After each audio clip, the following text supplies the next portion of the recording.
Syaitanirrajim. Bismillahirrahmanirrahim. Alhamdulillahirabbil alamin.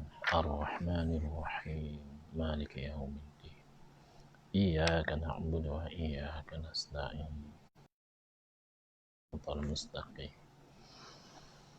Shiratal ladzina an'amta 'alaihim ghairil maghdubi 'alaihim waladdallin.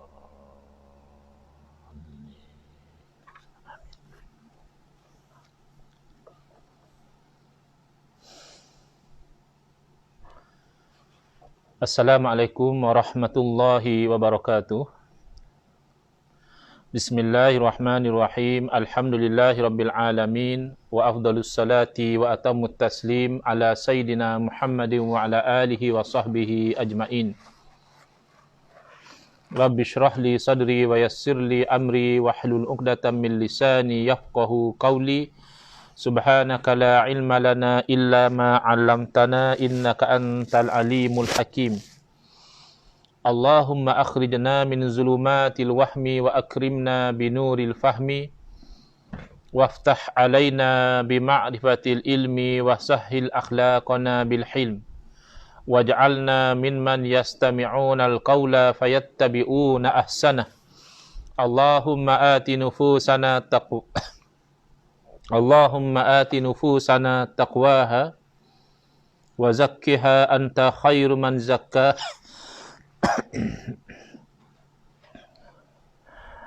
wa zakkiha anta khairu man zakkaha anta waliyuha wa maulaha. Allahumma arinal haqqa haqqan warzuqna ittiba'ah wa arinal batila batilan warzuqna ijtinabah. Allahumma anfa'na bima 'allamtana wa 'allimna ma yanfa'una wa zidna ilman wa huda, amma ba'd.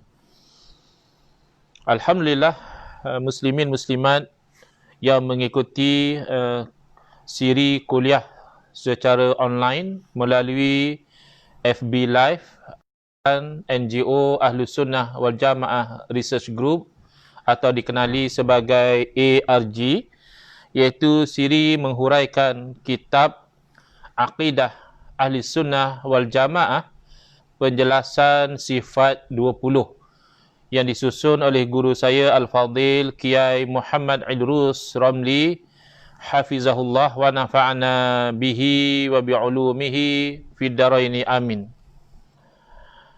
Alhamdulillah, malam ni insyaAllah kita akan sambung lagi berkaitan dengan sifat wajib yang pertama bagi Allah Ta'ala, iaitu sifat wujud, ya.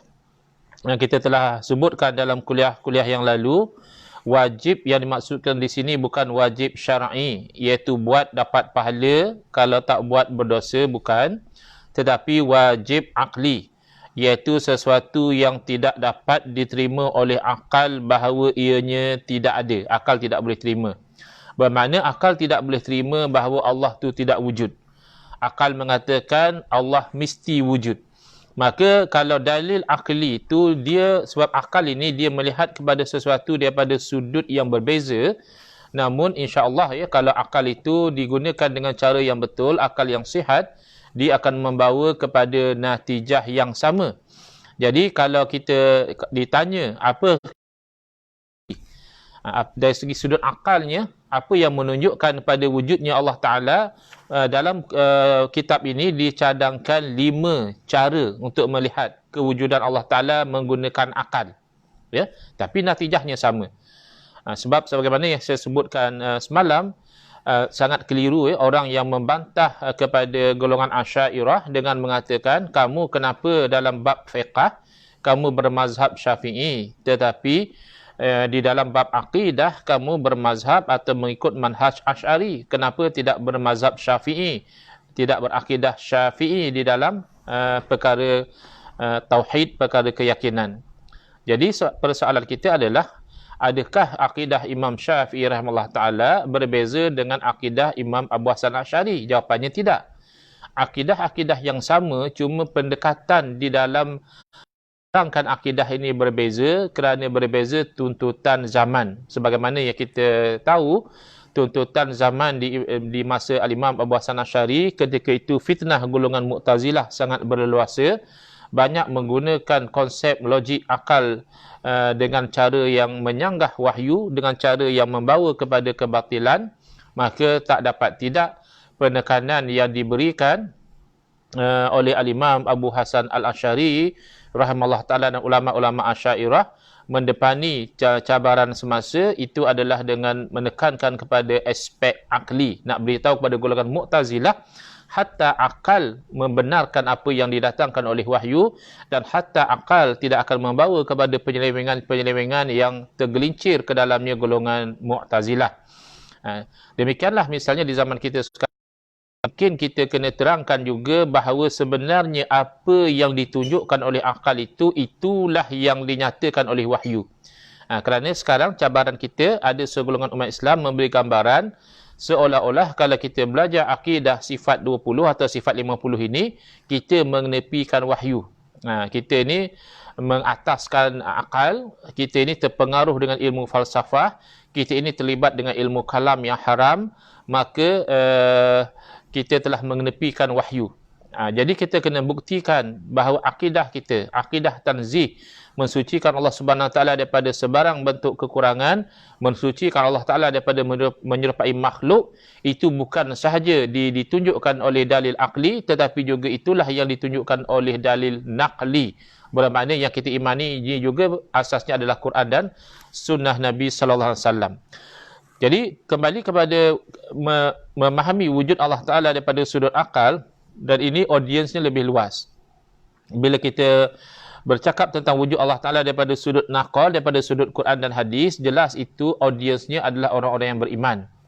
Kerana orang-orang yang berimanlah yang merasa dirinya terikat dengan Quran dan sunnah. Sementara orang-orang yang belum beriman, orang-orang yang belum mendapat hidayah, maka biasanya pembukaan bagi mereka untuk melihat kebenaran akidah yang dibawa oleh Rasulullah SAW ini adalah melalui jalan akli.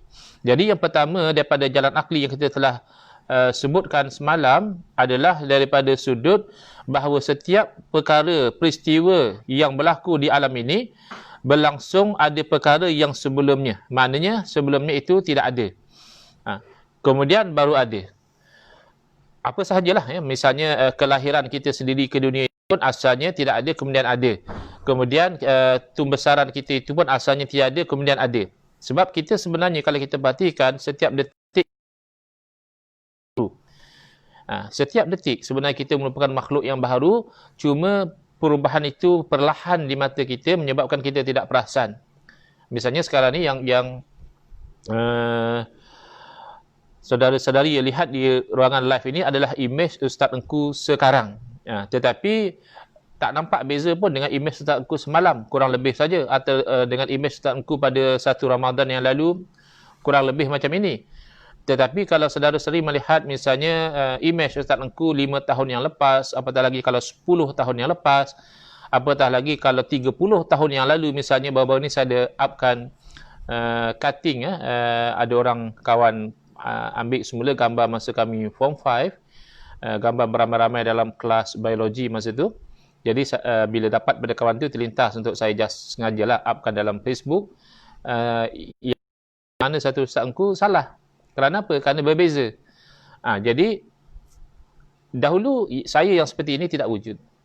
Maknanya pada tu saya form 5 tahun 86. Ya, sekarang dah tahun 2020. Tahun 86 yang macam ini tak wujud. Jadi yang wujud sekarang ini satu masa dahulu tidak wujud. Apatah lagi kalau saya undur katakan 100 tahun yang lalu, keseluruhannya tak wujud. Jadi sesuatu yang didahului oleh tidak ada, pasti ada pencipta yang mengadakannya. Ya, kalau kita perhatikan alam ini, semuanya didahului oleh tiada, pasti ada yang mengadakan dia. Itu daripada sudut yang pertama. Sudut yang kedua, ilmu pengetahuan kita juga, pengamatan kita juga menunjukkan bahawa setiap sesuatu yang ada di dunia ini ada kesempurnaan padanya.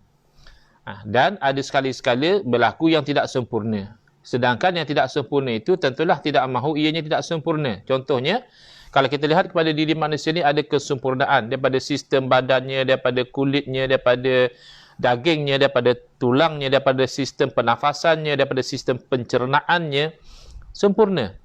Tapi ada sekali-sekala juga ada manusia yang lahir dalam keadaan tidak sempurna. Mungkin deria penglihatannya, mungkin deria pendengarannya, mungkin sistem pahadamannya ada masalah dan sebagainya.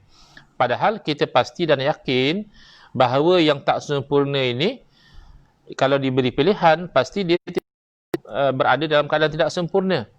Jadi kalau begitu, ketidaksempurnaan dia itu tidak dipilih. Oleh kerana kesempurnaan dia juga tidak dipilih, kesempurnaan juga tidak dipilih.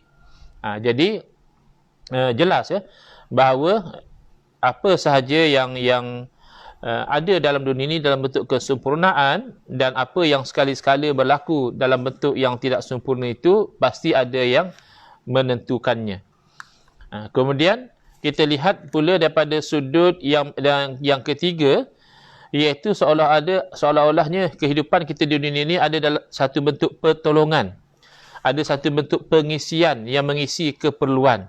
Misalnya tumbuh-tumbuhan atau haiwan memerlukan kepada satu sama lain. Ya.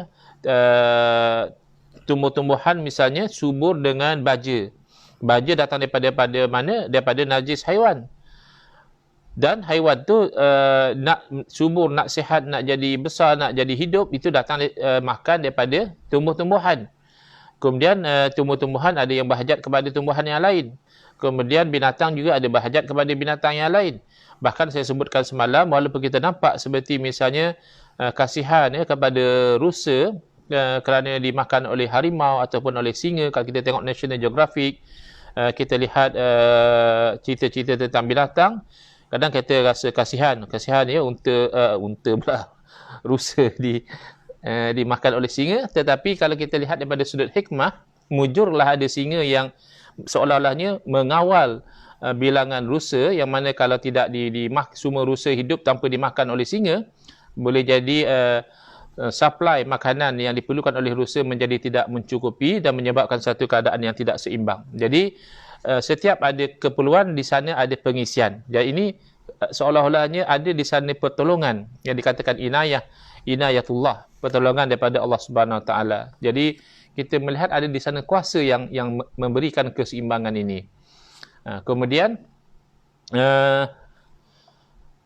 yang keempat, daripada sudut dalil akal, yang ini yang kita belum ceritakan lagi, iaitu akal melihat bahawa dunia ini tidak ada sesuatu pun yang existennya, kewujudannya itu wajib kerana dirinya. Tidak ada sesuatu yang ada di dunia ni, dia wujud itu kerana dirinya, itu tidak ada. Bahkan semua apa yang terjadi padanya merupakan sesuatu yang mungkin terjadi, di mana akal tidak menetapkan adanya penghalang seandainya hal tersebut terjadi dalam bentuk yang lain. Misalnya sekarang ni kita alhamdulillah sihat. Ya, kita tidak terkena dengan wabak penyakit COVID-19. Tetapi akal kita boleh menerima bahawa tak mustahil sebaliknya berlaku. Na'udzubillah, kita tak mahu berlaku, tapi tak mustahil berlaku dikena jangkitan penyakit. Kita sekarang misalnya ada pekerjaan, ya, ada jawatan. Tapi dari segi akal boleh saja menerima bahawa kita boleh saja hilang jawatan tersebut. Bahkan mungkin disebabkan oleh pandemik COVID-19 ini memberi kesan kepada faktor ekonomi, maka dia menyebabkan ada orang-orang yang terpaksa diberhentikan kerja ataupun diberikan cuti tanpa gaji. Cuti itu seronok, tapi tanpa gaji itu yang menyedihkan. Misalnya satu orang yang berkahwin, ya, kemudian selepas berkahwin bersama dengan isteri. Selepas dia bersama dengan isteri, dia boleh menerima kemungkinan bahawa tak lama lagi isteri akan pregnant dan akan melahirkan anak, tapi dia juga boleh menerima kemungkinan bahawa isterinya tidak pregnant. Ada saja orang yang kahwin bertahun-tahun, ya, tapi tidak dikurniakan cahaya mata. Dan isteri yang pregnant pula, dalam keadaan dia pregnant, dia boleh menerima kemungkinan bahawa nanti dia akan selamat melahirkan anak bayi yang sihat, ataupun akan berlaku keguguran. Itu bukan satu perkara yang mustahil. Ya.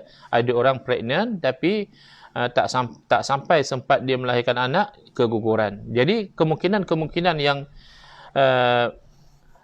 kita katakan tadi, maka pada dasarnya hal tersebut asalnya tidak ada, kerana asalnya ia mungkin. Ia tidak tercipta dalam kenyataan kecuali sebab sesuatu yang menguatkan keberadaannya melawan banyak kemungkinan yang lain. Bahkan kewujudan kita, kan kalau kita belajar daripada sudut sains, apabila sperma itu dipancarkan ke dalam rahim, jutaan sperma yang menuju kepada ovum, menuju kepada telur untuk persenyawaan. Jadi kemungkinan itu kita katakan untuk kita ni menjadi insan adalah satu daripada jutaan. Jadi inilah yang dikatakan sesuatu itu boleh jadi, bukan wajib. Sesuatu yang menguatkan itu adalah sesuatu yang harus, dan sesuatu yang harus, sesuatu yang ada, dan wajib adanya kerana dirinya itu tidak. Sesuatu tersebut pasti bukan sebahagian daripada alam. Maknanya bila apa yang berlaku pada kita ni harus, maka yang menentukan apa yang berlaku itu pasti yang wajib ada.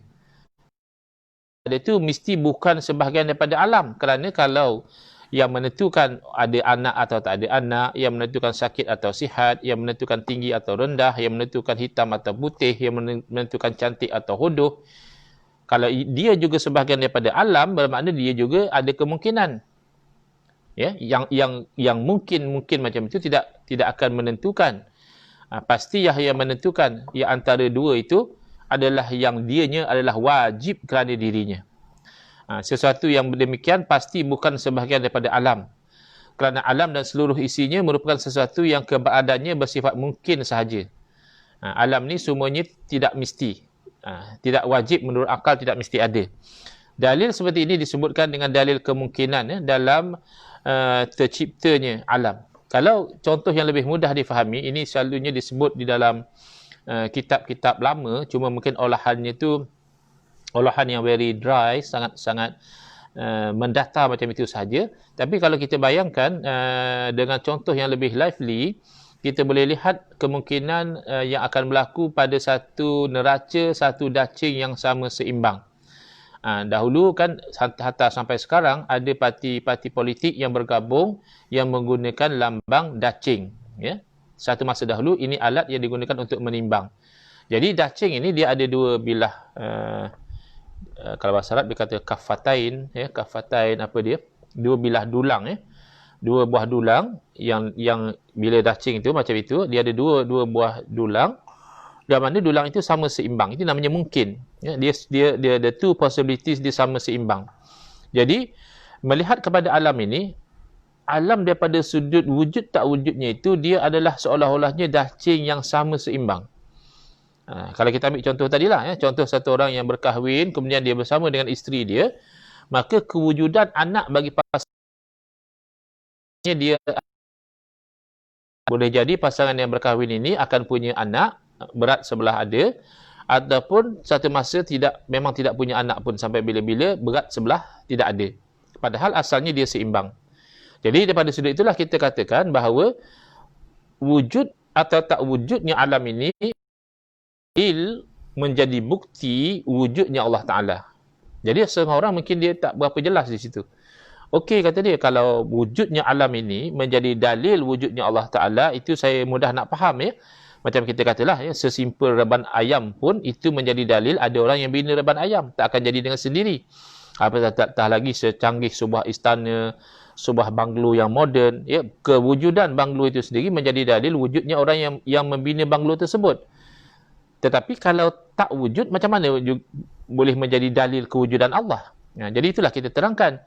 Jadi wujud tak wujud itu asalnya merupakan dua possibility yang sama seimbang. Macam bila satu orang kahwin, adakah orang yang berkahwin itu akan dapat anak atau tak dapat anak? Sama seimbang. Bila terbukti satu masa tak wujud anak, berat sebelah tak ada. Belah mana sini katakan. Berat sebelah tak ada. Maka pasti ada yang memberatkan. Dia tidak akan satu benda yang asalnya seimbang, dia berat dengan sendiri. Apatah lagi kalau terbukti berat sebelah ada. Memang orang ini selepas kahwin dikurniakan anak.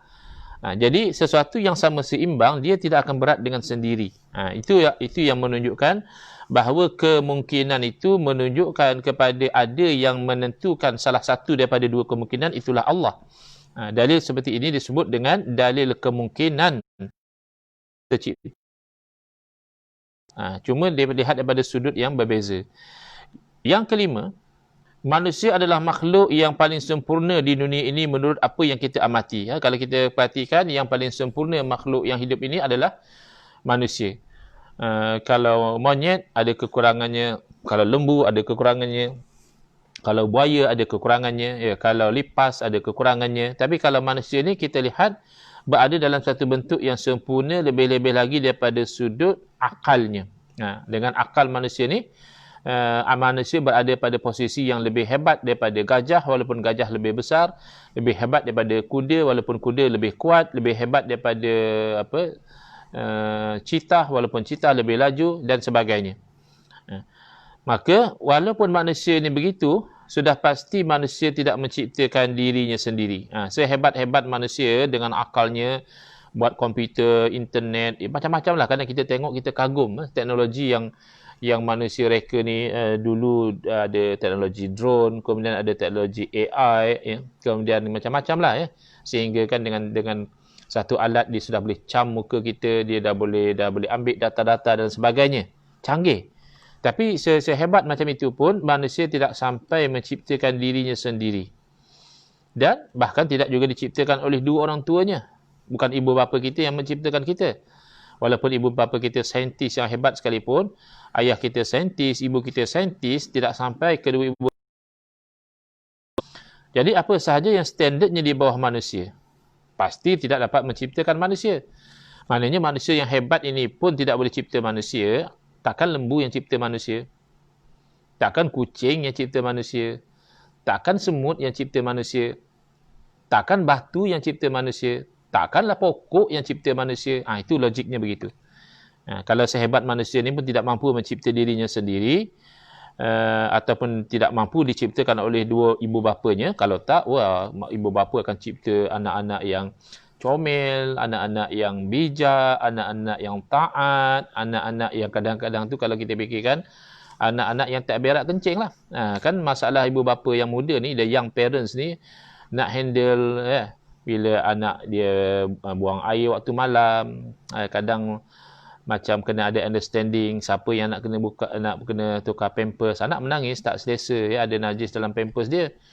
Jadi yang maknya fikir, alah giliran ayah lah pula, saya dah penat dah lah, saya bagi susu, saya juga nak salin pampers. Bapak dia fikir, alah maknya lah, saya dah penat bekerja, maknya hanya suri rumah, misalnya lah. Jadi kan kalau boleh design sendiri anak, kita design anak yang walaupun dia comel, makannya berselera, tapi dia tak berak, dia tak kencing, dia hanya keluar dengan cara yang terwap saja benda-benda yang toksik ni, keluar secara natural macam tu, tak perlu kepada ibu bapa nak kena bangun tengah malam, tukar pampers dan sebagainya. Kalau kita boleh design sendirilah anak kita. Ataupun kita boleh setting supaya dia, kalau dia buang air pun hanya pada waktu tertentu saja. Jangan dia buang air pukul 2 pagi, menangis pukul 3 pagi, kita baru nak tidur, dia dah menangis. Seeloknya hanya bangun untuk buang air tu, katakan pada pukul 6.45 pagi. Kita dah selesai sembahyang semua, baru-baru nak bersiap pergi office, sedang elok kita uruskan dia sekali. Kalau kita boleh design anak kita sendiri. Tetapi tidak itu yang berlaku. Bahkan kadang-kadang orang dapat baby yang sangat mencabar kesabaran dia, menangis tak henti-henti, letak saja menangis. Itu sangat sebahagian daripada kita mengalami pengalaman demikian. Jadi kalau manusia sendiri tidak mampu mencipta dirinya, tidak mampu dicipta oleh kedua ibu bapanya, pastilah manusia tidak diciptakan oleh yang lebih rendah standardnya daripada manusia. Kucing tidak akan cipta manusia, lembu tidak akan cipta manusia, batu tidak akan cipta manusia. Mana mungkin sesuatu yang tidak memiliki kesempurnaan seperti manusia akan menciptakan sesuatu yang begitu hebat, begitu sempurna seperti manusia. Berarti ada sesuatu yang lebih sempurna dari manusia, yang mampu menciptakan sifat pengetahuan, berkehendak, kebebasan, dan sifat-sifat manusia yang lainnya setelah memberinya sifat kehidupan. Maknanya pasti ada sesuatu yang memberi pada manusia ni. Kan kadang-kadang kita tengok manusia ni, wah hebat betul lah dia ni, genius lah dia ni, ataupun baiknya dia ni, sopannya dia ni. Itu over and above kehidupan. Kehidupan tu sendiri manusia tak boleh beri pada diri dia. Kemudian datang daripada mana pula benda-benda yang amazing, benda-benda yang excellent yang ada pada manusia ini. Sudah barang tentu pencipta ini mencapai puncak dalam kesempurnaannya, iaitu Allah Subhanahu Wa Taala. Dalil seperti ini juga dapat kita namakan sebagai dalil kesempurnaan. Demikian beberapa dalil rasional dari sekian banyak dalil yang tidak terhitung jumlahnya, yang kesemuanya menghantarkan pada satu kesimpulan yang sama, iaitu Allah itu wujud. Tuhan itu wujud. Sebab itu kita katakan malang sekali sebahagian daripada anak-anak muda kita terjerumus di dalam lembah atheism. Lembah tidak percaya kepada kewujudan Tuhan atau percaya bahawa Tuhan itu tidak wujud. Kalau kita perhatikan atheism ini, dia simply dia tidak berfikir atau berfikir pada bentuk yang tidak betul. Dia berfikir misalnya, oleh kerana kita tak pernah nampak Tuhan, oleh kerana kita tak pernah dengar Tuhan bercakap, oleh kerana kita tak pernah pegang Tuhan, maka kita tak boleh percaya Tuhan itu wujud. Kerana kalau dalam keadaan demikian, kita masih percaya Tuhan wujud, padahal kita tidak ada bukti bahawa Tuhan itu wujud, bermakna kita percaya secara membuta tuli. So, it's very unscientific, kata dia, untuk kita percaya sesuatu tanpa bukti. Whereas it's the opposite. Kita ada penuh bukti tentang kewujudan Allah Ta'ala. Bahkan diri kita ni bercakap tentang kewujudan Allah Ta'ala. Kita ambil contoh yang mudah, misalnya degupan jantung kita ni. Bukan kita kawal. Kita tak boleh misalnya menghentikan sejenak. Alah, setakat tengok live Ustaz Engku, rehat je lah jantung, bukannya bersukan ke apa ke, bagi jantung berhenti dalam 10 minit, nanti sambung balik. Tak boleh. Dia tetap berdegup juga. Dan bila jantung tidak berhenti degupan dia, bawalah doktor pakar, bawalah apa obat, bawalah apa mesin pun dia akan terhenti. Degupan satu organ yang ada dalam badan kita sendiri, kita pun tidak boleh mengawalnya. Siapa yang mengawal? Itu kan jelas menunjukkan ada kuasa yang mengawal. Demikian proses penuaan misalnya. Ramai orang tak nak nampak tua. Tak nak tua pun lah. Tak nak tua. Nak kekal muda, handsome, cantik, belia, gagah, perkasa. Tapi kan lama-kelamaan kulit kita makin berkedut, mata kita makin kabur, uban pula dah berterabur, gigi pula banyak gugur. Tanda-tanda semua tu nak masuk kubur. Masuk kubur tu sebenarnya kita tak mau. Tapi memang itulah yang kita perhatikan. Sehebat mana pun satu orang, sejenis mana pun satu orang, sepopular mana pun satu orang, sampai masa dia akan meninggal dunia. Jadi banyak benda kita tak kawal. Kadang-kadang saya just nak open pemikiran. Saya katakan, orang yang pakai cermin mata, macam saya ni pakai cermin mata. Jadi orang yang pakai cermin mata, saya kata, kalau dia buka cermin mata dia, dia akan nampak Tuhan. Kadang-kadang orang terkejut. Macam mana pula Ustaz? Ada pula buka cermin mata nampak Tuhan. Jadi saya kata, bukanlah nampak Tuhan dengan mata kepala. Itu cerita melihat Tuhan ini, cerita di akhirat. Di dunia ni kita bukan nampak Tuhan dengan mata kepala. Yang saya maksudkan, kalau dia buka cermin mata dia nampak Tuhan itu, maknanya dia nampak dengan mata hati. Macam mana boleh jadi begitu? Sebab orang yang pakai cermin mata macam saya ni, kalau saya buka cermin mata, apa yang saya lihat di depan saya itu kabur, rabun. Saya buka cermin mata sekarang ni, saya tak nampak. Saya nampaklah macam shape phone di depan. Tapi saya tak nampak macam ada satu pergerakan. Mungkin ada orang buat ruangan komen di situ, tapi saya tak nampak lah. It's just stompuk yang very blur kat situ.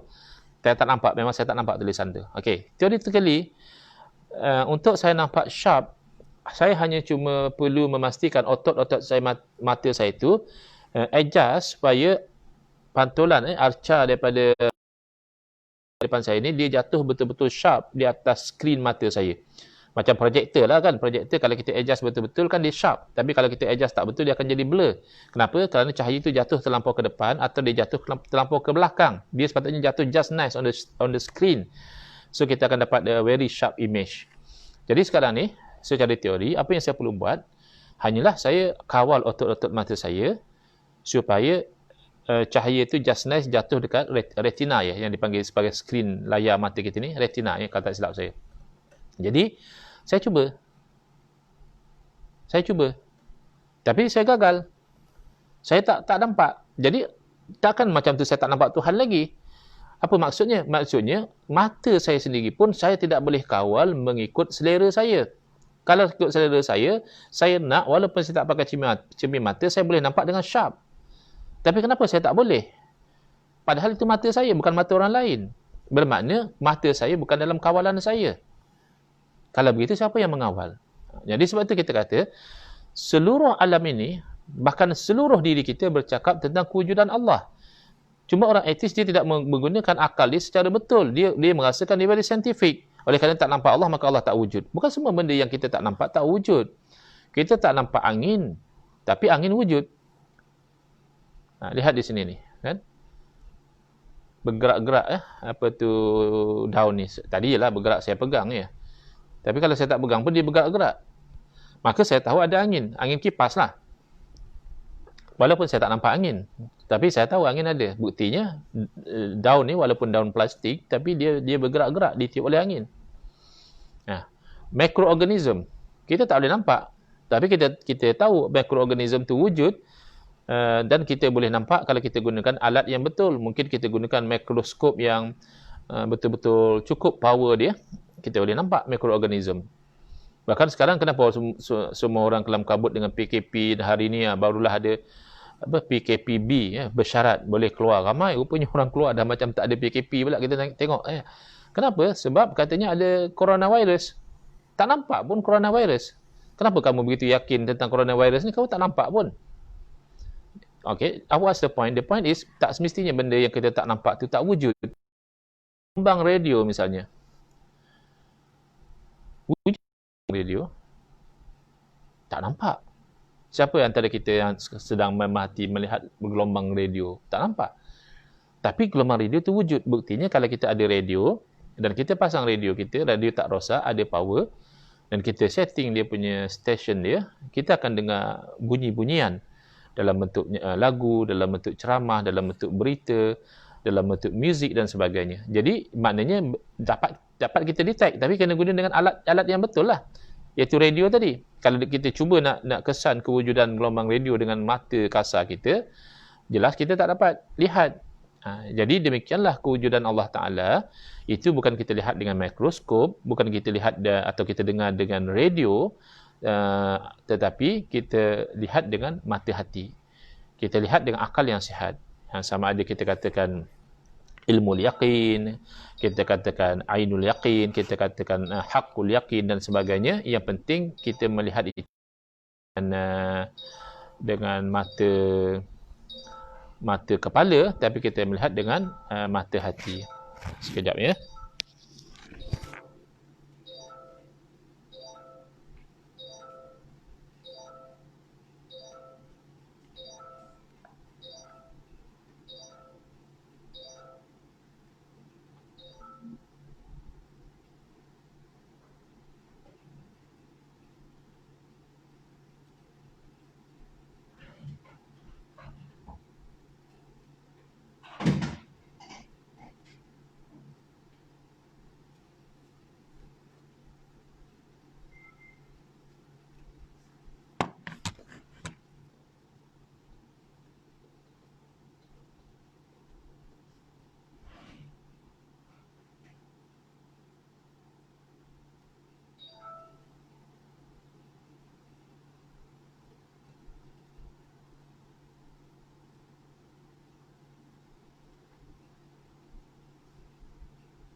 Baik.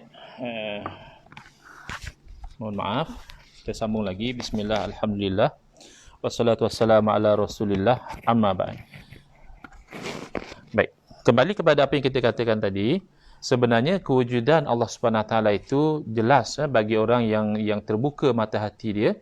Adapun orang yang tertutup mata hati dia, na'udzubillah min zalik, of course dia kata tidak ada dalil atau tidak ada bukti dan jadi misalnya kita ambil contoh lagi tentang cap jari yang unik antara satu sama lain. Kalau kita berfikir dengan sihat, takkanlah desain yang begitu unik, tidak ada dua orang manusia yang sama cap jarinya itu berlaku secara kebetulan. Pasti ada yang menentukan design yang begitu unik, DNA kita dan sebagainya. Baik. Jadi inilah yang menjadi dalil akli kepada kewujudan Allah Ta'ala. Dan mungkin ada orang lain melihat daripada sudut yang lain. Ini 5 yang dicontohkan dalam kitab ini. Mungkin ada lagi teknik yang ke-6, teknik yang ke-7, teknik yang ke-8, teknik apa sekalipun, akal yang sihat digunakan akan membawa kepada kesimpulan yang satu, bahawa Tuhan, bahawa Allah wujud. Inilah sifat yang wajib yang pertama. Maka kalau dikatakan misalnya sifat 20 ni tak betul di mana? Kita menetapkan Allah itu wujud. Baik. Kemudian kalau dalil Quran dan hadis, dalil naqli, untuk kita orang beriman, ala ra'si wal ain, kita junjung, kita terima, sami'na wa ata'na, kita dengar dan kita taat, kita patuh, kita beriman dengannya, banyak sekali. Dalil naqli yang wujud Allah Ta'ala tidak terhitung jumlahnya. Tapi antaranya yang disebut dalam kitab ini adalah firman Allah Ta'ala dalam surah Ibrahim ayat 10. Allah berfirman, afillahi syakkun fatiris samawati wal ard. Adakah ada keraguan pada Allah Ta'ala, pencipta langit dan bumi? Maknanya tidak ada. Tidak ada keraguan langsung bahawa Allah itu wujud. Sifat wajib yang kedua adalah qidam. Qidam, kalau kita terjemahkan sedia. Tapi sedia itu tak jelas. Sebab kalau kita kata sedia bagi orang yang tak biasa, apa yang sedianya? Kita pun sedia. Awak dah sedia ke belum? Bukan sedia macam itu dia maksudkan. Cuba lihat. Di antara sifat wajib bagi Allah adalah sifat qidam. Artinya wujud Allah Ta'ala itu tidak dimulai dengan ketiadaan. Itu makna sedia. Wujud Allah tidak didahului oleh tiada. Berbeza dengan wujud selain daripada Allah. Wujud selain daripada Allah dahulunya tidak ada. Kemudian baru ada. Maka itulah dalam istilah ilmu tauhid dia ada perkataan qadim dan baharu. Qadim dan hadis. Qadim makna wujud yang tidak didahului oleh tiada. Hadis baharu bukan maknanya baru seminggu, baru sebulan, baru setahun. Tak. Baharu maknanya walaupun katalah satu-satu yang wujud itu dah wujud 1000 tahun. Dah wujud 5000 tahun sekalipun, selagi mana wujudnya itu didahului oleh tiada, maka dalam istilah ilmu tauhid dinamakan baharu. Lawannya qidam. Qidam artinya wujud Allah tidak dimulai dengan ketiadaan. Wujud Allah tidak didahului oleh tiada. Atau dalam erti kata lain, wujudnya Allah tidak ada permulaan. Oleh kerana itu, mustahil Allah ada sifat hudus, iaitu baharu. Atau Allah wujud ada permulaan, itu mustahil. Yang ini yang agak complicated bagi orang yang berfikir terlampau panjang sangat. Dia boleh jadi pening memikirkan tentang Allah wujud tanpa ada permulaan ini. Tapi kalau kadang-kadang tu berfikir secara simple itu lebih memudahkan. Saya bagi contoh misalnya, satu orang mak-mak lah misalnya, mak-mak orang kampung ni, dia sedang waktu petang sedang masak sesuatu untuk minum petang, mi goreng ke, bihun goreng ke. Lalu anak dia misalnya yang umur dalam 8 tahun, 9 tahun main di luar rumah. Kini kita ketepikan PKP dalam suasana biasa, anak bermain dengan kawan-kawan. Kemudian budak-budak ni kadang dia bersembang. Dia kata, kau ni buat main macam ni, aku report misalnya. Budak-budak kan, bergaduh-gaduh, aku report kat Tuhan, kata dia. Jadi kawan saya kata, Tuhan tu siapa? Ya, mungkinlah macam tu. Tuhan lah yang cipta alam ni. Oh, okey. Habis siapa yang cipta Tuhan? Misalnya begitu. Jadi budak ni pun bening. Siapa yang cipta Tuhan? Balik rumah tanya mak dia. Mak, siapa yang cipta alam ni? Mak dia tengah goreng mi. Orang kampung tengah goreng mi. Lepas tu mak dia kata, Allah lah yang cipta alam ni. Tuhan, Allah yang cipta alam ni. Oh. Okey, terima kasih mak. Lepas tu dia pergi main. Teringat pula. Nak tanyanya, siapa yang cipta Allah? Balik semula. Mak, ada apa lagi kamu ni? Dah habis main ke? Belum mak, ni nak tanya satu lagi. Apa dia? Siapa yang cipta Allah? Jadi mak dia orang kampung. Dia jawab, dia kata, ya kamu ni jangan duk mengarut lah. Allah kan Tuhan. Tuhan mana boleh kena cipta? Dah pergi main-main. Kacau je mak nak masak ni. Nanti ayah kamu balik kan tak siap mak masak ni, pergi main. Walaupun bunyinya simple, bila mak dia kata Allah tu Tuhan, mana boleh kena cipta, itulah hakikatnya. Walaupun bunyi macam ulasan orang kampung saja. Tetapi ada setengah orang dia tak boleh stop at that. Dia macam terfikir-fikir, kalau alam ni ada pencipta, takkan Allah tak ada pencipta? Kita percaya Allah wujud kerana alam ni ada, menunjukkan bahawa ada pencipta. Makanya Allah wujud. Habis tu Allah wujud, kenapa pula Allah tak ada pencipta? Itu yang saya katakan masa saya terangkan masalah melihat Allah. Adakah maknanya bila kita tu beriman bahawa kita melihat Allah dari akhirat, itu bermakna Allah tu bertempat? Saya kata itu adalah kita sebenarnya banyak kebatilan dalam akidah ni berpunca daripada kita tu nak menyamakan Allah seperti makhluk. Kita memakai kayu ukur makhluk, ya, kita pakai pada Allah. Itu yang jadi punca kesesatan di dalam akidah. Makhluk ini kalau boleh dilihat, pasti dia berada pada satu tempat. Itu talazum, memistikan. Sebab macam mana boleh lihat tapi dia tak bertempat? Kamu lihat dia kat mana? Mesti ada tempat dia. Maka ada orang dia assume oleh kerana Allah tu boleh dilihat, bermakna Allah bertempat, ataupun dia assume oleh kerana Allah tu tidak bertempat, maka Allah tidak boleh dilihat. Ini yang berlaku kepada golongan Mu'tazilah dan juga Mujassimah. Mu'tazilah dia memandang ada talazum, boleh dilihat berarti bertempat, dan dia yakin bahawa Allah tidak bertempat. Lalu dia menafikan Allah boleh dilihat di hari akhirat, padahal itu sabit dengan dalil Quran dan hadis. Dan sebaliknya pula golongan Mujassimah, dia menganggap oleh kerana dia yakin Allah boleh dilihat di hari akhirat, dan itu keyakinan Ahlussunnah wal Jamaah juga, maka itu dalil Allah bertempat. Padahal tidak. Kerana apa? Kerana yang pertama, laisa kamitslihi syai'. Tidak ada sesuatu pun yang sama seperti Allah. Perbezaan yang paling besar antara Allah dan makhluk adalah Allah pencipta, makhluk diciptakan. Bila kita katakan Allah pencipta, inilah ceritanya, membawa kepada sifat qadim. Kerana apa? Kerana sesuatu yang dahulunya tidak ada, kemudian baru ada, pastilah ada yang mengadakan dia. Kerana tak akan jadi dengan sendiri. In fact, kalau kita katakan, ada orang tanya, boleh tak Allah cipta diri dia sendiri? Itu kan tak logik. Kerana untuk menciptakan diri, untuk menciptakanlah, pasti sesuatu yang menciptakan perlu wujud dahulu. Sesuatu yang tak wujud tidak boleh menciptakan. Sesuatu yang tak wujud tak boleh buat apa-apa pun sebab dia tak wujud. Apa lagi nak menciptakan? Jadi kalau kamu kata Allah menciptakan diri Allah sendiri, mustahil. Kerana untuk menciptakan Allah mesti wujud. Kalau Allah sudah wujud, apa perlu Allah menciptakan dirinya sendiri? Mustahil. Jadi tak timbul isu Allah menciptakan dirinya sendiri kerana Allah wujud tanpa ada permulaan. Kalau Allah wujud dengan ada permulaan, pasti ada yang mewujudkan Allah. Yang mewujudkan Allah itulah Tuhan. Allah bukan Tuhan kerana Allah diwujudkan. Maknanya makhluk. Itu yang kita kena faham. Cuma dalam ilmu menolak syubhah ini, kalau ada orang yang tak boleh stop kat situ, kalau yang boleh stop dengan cara kampung tadi, Allah tu kan Tuhan pula kena cipta, mana maunya, dah jangan kacau mak nak masak ni, tu kan selesai. Betul lah tu, walaupun bunyinya seperti cara kampung, tapi betul lah tu.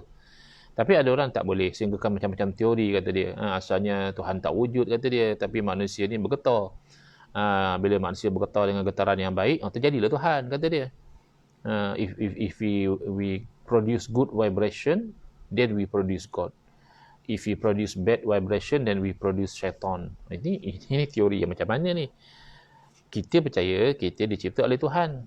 Tiba-tiba Tuhan asalnya tak ada. Tu kena tunggu kita bergetar dulu. Tengok pula getaran kita tu macam mana. Getaran baik jadi Tuhan. Getaran buruk jadi syaitan. Ni apa punya teori? Ya, mana boleh macam itu? Tuhan yang menciptakan kita, tak mungkin Tuhan terjadi daripada getaran kita. Tapi kalau ada orang yang sudah tak boleh menerima penjelasan yang simple, mendatangkan penjelasan yang lebih detail. Kalau kamu katakan Allah itu ada permulaan, dia akan membawa kepada salah satu daripada dua yang mustahil. Yang pertama namanya tasalsul. Tasalsul ni makna bersambung-sambung. Kalau kamu kata Allah ada permulaan, makna dulu Allah tak ada. Maka mesti ada yang mengadakan Allah. Maka akan timbul persoalan, siapa yang mengadakan Allah? Katakanlah benda ni mustahil, tetapi kita nak bagi orang faham benda ni mustahil, bermakna kalau kamu kata Allah ada permulaan, Allah diciptakan katakan oleh Tuhan A. Siapa yang ciptakan Tuhan A? Tuhan B. Siapa yang ciptakan Tuhan B? Tuhan C. Tuhan D, Tuhan E, bersambung-sambung, tak habis-habis, infinity, tak habis-habis. Tuhan mana yang mula-mula mencipta pun tak selesai. Maknanya alam ni tak akan wujud kerana Tuhan ni pun tak settle lagi. Jadi itu kan mustahil. Ya, bersambung-sambung, mustahil. Tetapi kalau ada orang dia tak mau fikir panjang macam tu. Biasa yang jenis bersambung-bersambung ni mungkinlah orang pencen, tak ada kerja, mikir siapa cipta Tuhan, akhir-akhirnya masuk dalam rambutan, na'udzubillah min zalik. Tapi mungkinlah orang yang masih belum pencen panjang, jadi dia fikir siapa yang cipta Tuhan. Kalau Tuhan tu wujud selepas tak wujud, kalau Tuhan tu diwujudkan, maknanya ada Tuhan lain yang menciptakan. Katakan Tuhan A. Habis tu siapa pula yang ciptakan Tuhan A? Tuhan B. Alamak, nak masuk kerja dah ni. Allah lah. Allah dicipta oleh Tuhan A, Tuhan A diciptakan oleh Tuhan B, Tuhan B diciptakan oleh Allah. Pusing macam tu. Itu namanya daur. Baik tasalsul, bersambung-sambung tanpa ada perakhiran, ataupun daur, berpusing-pusing macam itu mustahil. Memang akal tak boleh terima. Mana boleh bersambung macam tu? Mana boleh pula berpusing macam tu? Maka apabila mengatakan Allah wujud mengatakan Allah wujud didahului oleh tiada, ataupun mengatakan Allah wujud dengan adanya permulaan, membawa kepada salah satu daripada dua yang mustahil, maka sabit pasti wujud Allah tidak didahului oleh tiada. Tapi saya tak boleh bayangkan lah Ustaz, macam mana Allah wujud tapi tak macam manalah Allah wujud tapi tak didahului oleh tiada, tu saya tak boleh bayangkan. Betul lah tu. Tak boleh bayangkan Allah tu dah betul. Al-ajzu anil idrak huwal idrak. Lemah daripada kita membayangkan Allah tu macam mana, mana dah dapat. Selagi kita boleh bayang Allah macam ni, boleh bayang Allah macam itu, itu bukan Allah. Kerana bayangan kamu itu makhluk. Allah tidak serupa dengan makhluk. Kamu sendiri itu makhluk. Maka apa sahaja yang terlintas dalam fikiran kamu adalah makhluk. Maka apa sahaja yang terlintas dalam fikiran kamu tak sama dengan Allah, kerana Allah tidak sama dengan makhluk. Tapi sampai satu peringkat kamu rasa tak boleh nak bayang Allah macam mana. Betul lah tu. Memang kita tidak boleh bayang Allah SWT, kerana kita hanya boleh memahami sifat Allah Ta'ala, supaya kita tidak menuhankan yang bukan Tuhan, dan kita tidak sampai melupakan apa yang sebenarnya Tuhan, iaitu Allah SWT. Dalil dalam Quran mudah saja. Misalnya dalam suratul Hadid, Allah Ta'ala berfirman, huwal awwalu wal akhiru waz zahiru wal batin wa huwa bikulli syai'in alim. Dialah yang awal. Bukan maksudnya awal 1, 2, 3, 4. Siapa yang datang awal sekali hari ini ke pejabat? Saya. Tapi bukan itu maksudnya. Seawal mana pun kamu masih ada permulaan. Tapi al-awwal di sini bermakna awal yang tidak ada permulaan. Wal akhiru pasti di sini bermaknanya tidak ada perakhiran. Kerana kalau awal dengan erti yang kita faham dengan nisbah makhluk ini, itu masih ada permulaan lagi. Wal akhiru masih ada yang lepasnya lagi. Jadi bila kita kata al-awwal wal akhiru nisbah pada Allah Ta'ala, itu bermakna Allah tidak ada permulaan dan tidak ada penakhiran. Ayat tersebut menunjukkan bahawa Allah maha awal secara mutlak, iaitu wujud yang tidak ada permulaan, sedangkan selain Allah adalah sesuatu yang baharu, yakni ada permulaan. Ataupun wujudnya itu didahului oleh tiada. Makhluk wujudnya didahului oleh tiada. Seandainya wujud Allah ada permulaan atau didahului oleh ketiadaan, nescaya Allah ni bahasa Indonesia, memerlukan seseorang yang mewujudkan, dan orang yang mewujudkannya juga memerlukan pada orang yang mewujudkan, dan seterusnya sampai tidak ada batas. Ini namanya tasalsul, iaitu sesuatu yang berantai. Ini mustahil. Dengan demikian berarti menurut akal hanya ada dua kemungkinan. Pertama, kita mengatakan bahawa alam ni tak ada, sebab Allahnya pun tidak ada, tak selesai, bersambung-sambung. Perkataan ini jelas salah, kerana alam memang nyata ada. Kedua, kita mengatakan bahawa alam ini ada. Yang menciptakan alam tidak perlu kepada yang menciptakannya. Maka yang inilah yang pasti benar. Kerana kalau yang menciptakan alam pun memerlukan kepada yang mencipta, maka pasti yang menciptakan itu bukan Tuhan. Kerana yang diciptakan namanya makhluk. Diciptakan itu maknanya mungkin ada, mungkin tak ada. Mustahil. Pada dasarnya, dalil sifat wujud itu sekaligus menjadi dalil sifat qidam dan baqa. Mana kalau kita lihat daripada dalil, mengatakan Allah tu wujud tu dah automatik kita faham wujud Allah tanpa ada permulaan. Automatik kita faham wujud Allah itu tidak ada perakhiran. Tinggal lagi ulama pecah-pecahkan itu untuk memastikan kefahaman itu dalam akal dia memadai, dia yakin sifat wujud, terus dia yakin sifat qidam, terus dia yakin dengan sifat baqa. Baik. Pada dasarnya dalil sifat wujud itu sekaligus menjadi dalil sifat qidam dan baqa. Oleh kerana itu ketika kita mengatakan bahawa Allah itu wajibul wujud, wajib ada, atau wujud Allah itu kerana zatnya bukan kerana alasan dan sebab yang lain, sama halnya dengan kita mengatakan Allah itu bersifat qidam dan baqa, automatik. Wajibul wujud maknanya tidak menerima tiada. Maknanya selama-lamanya ada. Dan ada tanpa ada permulaan. Hanya saja para ulama memberikan rincian, detail lagi agar lebih jelas bagi kebanyakan orang. Dia akan lebih selesa. Wujud ia juga, qidam pun juga, baqa pun juga. Bagi orang yang cepat tangkap, wujud itu sudah merangkumi qidam dan baqa. Baik.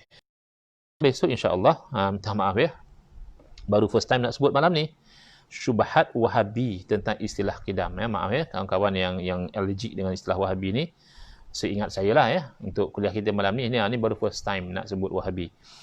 Tak nak sebut pun tak boleh lah, kerana memang tajuknya begitu. Kerana orang Wahabi ni, ada saja yang dia confuse, ada saja yang dia tak faham. Istilah qidam ni pun dia nak komplain, kerana dia anggap istilah ini adalah istilah yang bid'ah. Tak ada zaman Nabi istilah lagu ni. Jadi kita malam besok lah kita terangkan, cuba kita nak clearkan syubhat yang berlaku dalam otak pemikiran orang-orang Wahabi ni, mengatakan mana ada ni istilah qidam-qidam ni, tak ada zaman Nabi. Nabi ajar kata Allah bersifat qidam. Itu malam besok insya-Allah. Hadza wabillahi taufiq wal hidayah. Wassalamualaikum warahmatullahi wabarakatuh. Bismillahirrahmanirrahim. Alhamdulillahirabbil alamin, wassalatu wassalamu ala asyrafil anbiya'i wal mursalin wa ala alihi wa sahbihi ajma'in. Allahumma syrah sudurana wa ahsin akhlaqana wa azim ujurana wa nawwir qulubana bi nuri hidayatika kama tarda bi nuri syamsika abadan arhamar rahimin. Walhamdulillahirabbil alamin. Amin ya rabbal alamin.